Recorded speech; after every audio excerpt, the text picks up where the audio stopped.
Hello các bạn, mình là Thiên Ảo Official đây. Hôm nay mình sẽ ăn cơm trắng và khô mỡ với lại lạp xưởng và sườn nướng và với lại rau muống xào tỏi. Bây giờ mình sẽ ăn nha. Rồi, giờ mình sẽ ăn miếng sườn non nướng nha.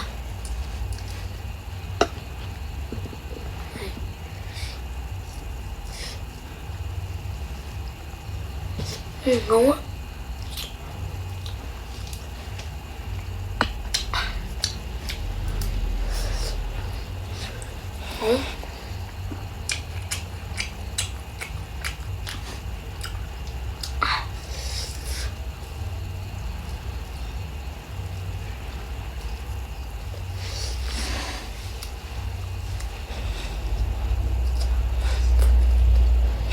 Nó hơi dài hiểu nhưng mà ngon.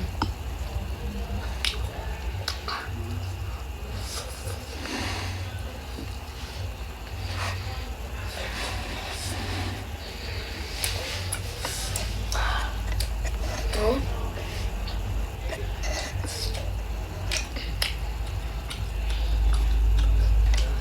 Nó nướng này ngon quá.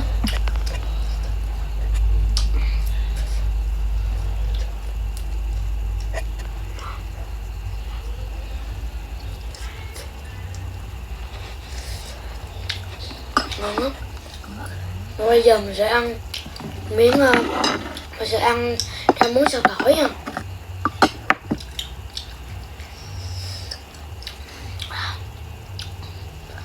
Ngon quá. Đây.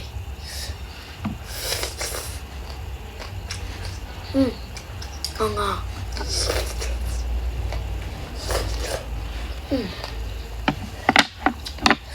Rau muống xào tỏi ngon quá.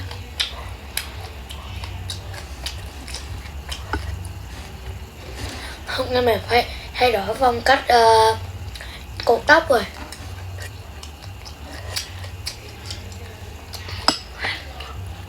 Các bạn thấy dễ thương không? Nếu các bạn thấy dễ thương cho mình một nút like nha.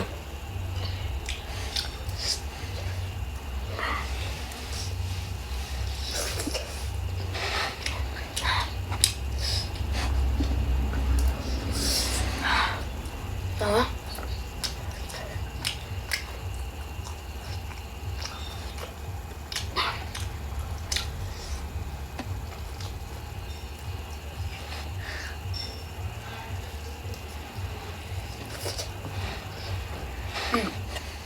Rau nướng thì ngon á. Mặn ngon. Ít chan nó kiểu chay á.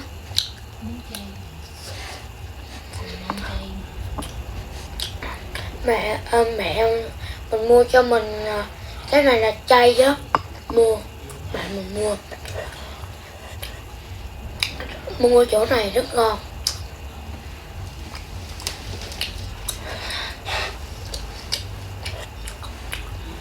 Ăn càng ngày nó càng cứng.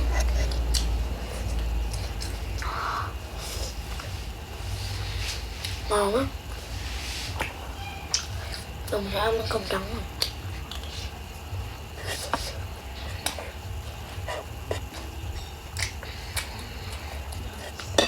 Bây giờ mình sẽ ăn miếng lạp xưởng.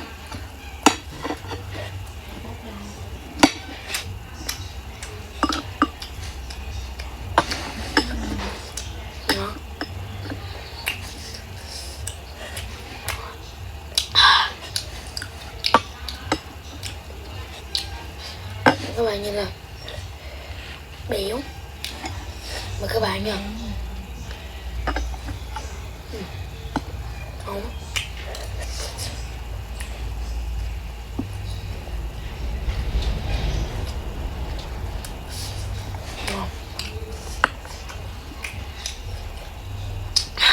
Ngon quá.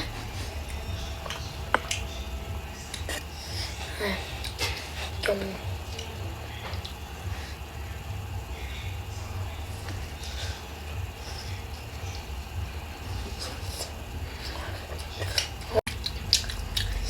ngon lắm.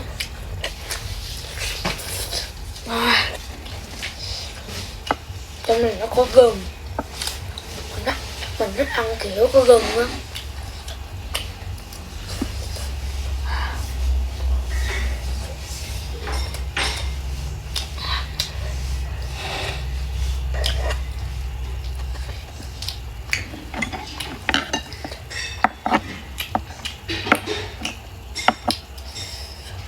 Ăn miếng rau muống sạch khói nha.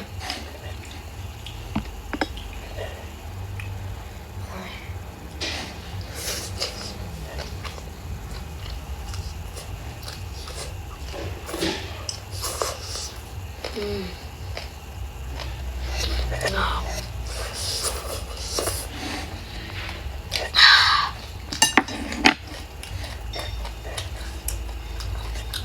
Ăn miếng rồi. Bên trong rồi.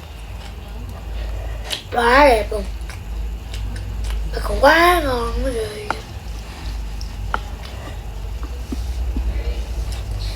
Ngon quá.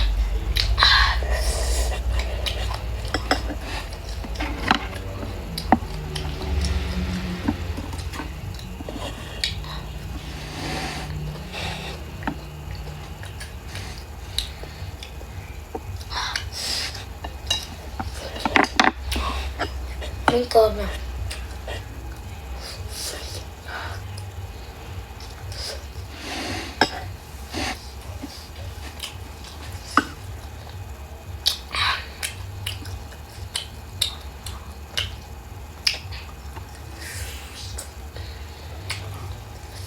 Ngon quá.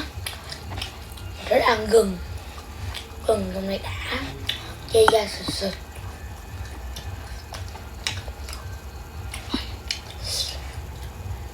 Mình thích ăn lạp xưởng này nè. Nó béo. Ăn cắn mấy miếng là đã liền.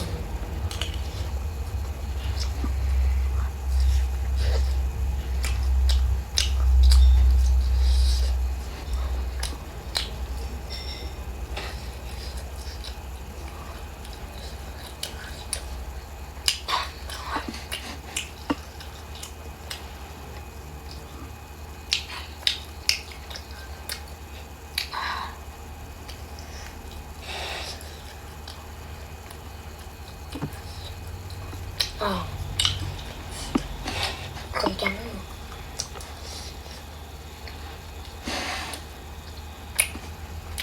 Cơm này cơm dẻo dẻo đó mà, nên mình thích ăn cơm này nhất.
Rồi ăn miếng sườn non nữa. Sườn non ngon quá. Các bạn nhìn nè.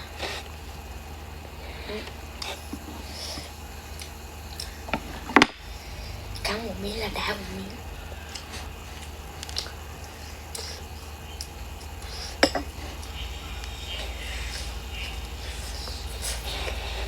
Ngon quá.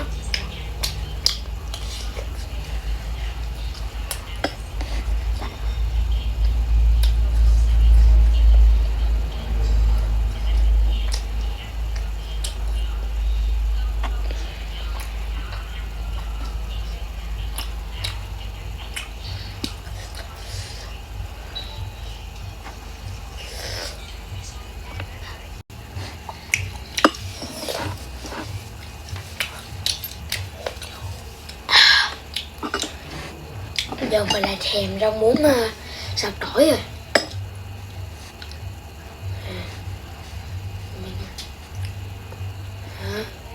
Rồi.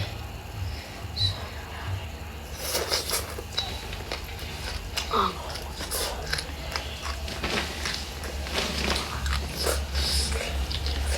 Ngon.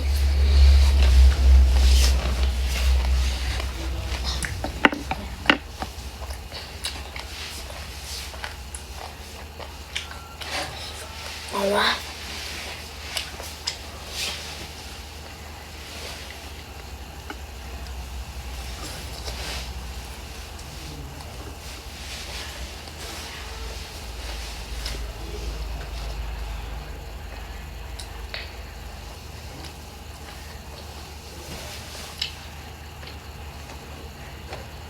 Ngon.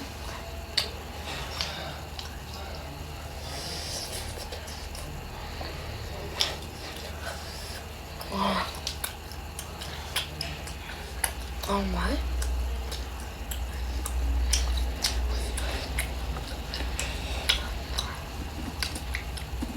Giờ mình sẽ ăn khô nha.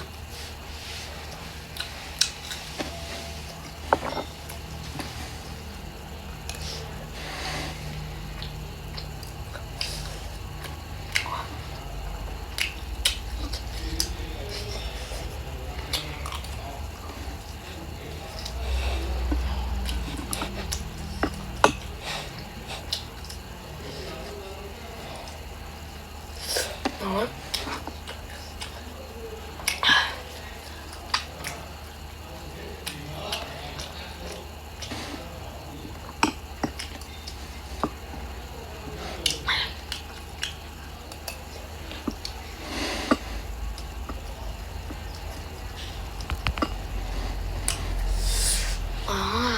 Quá đã.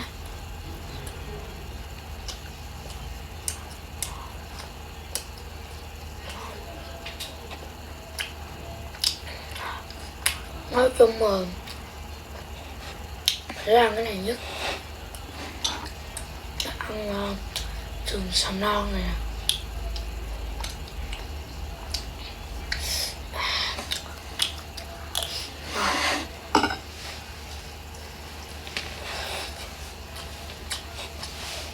Cái gì nó hơi dai xíu thôi,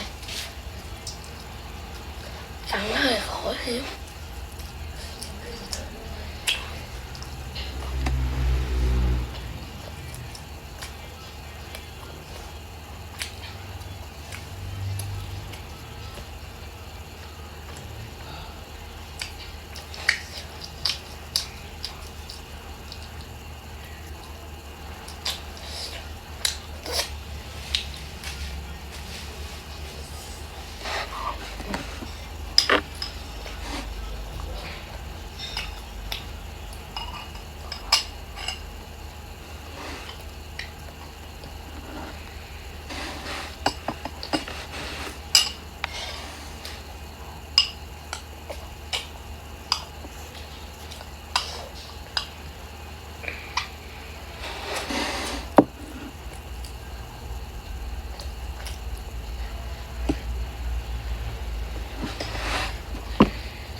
Và bây giờ mình đã ăn xong rồi.